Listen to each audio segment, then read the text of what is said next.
To begin, open the Telegram app on your phone. Next, open the group chat where you are the owner or admin.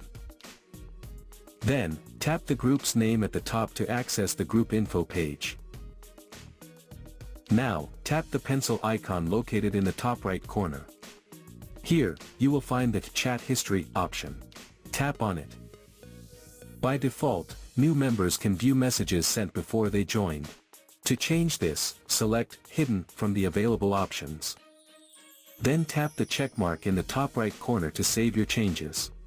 From now on, new members joining the group will no longer see any previous messages, they will only be able to view messages sent after they join. This ensures new members start with a clean chat view, protecting past conversations and maintaining privacy. So that's how you can hide previous messages from new members on Telegram group.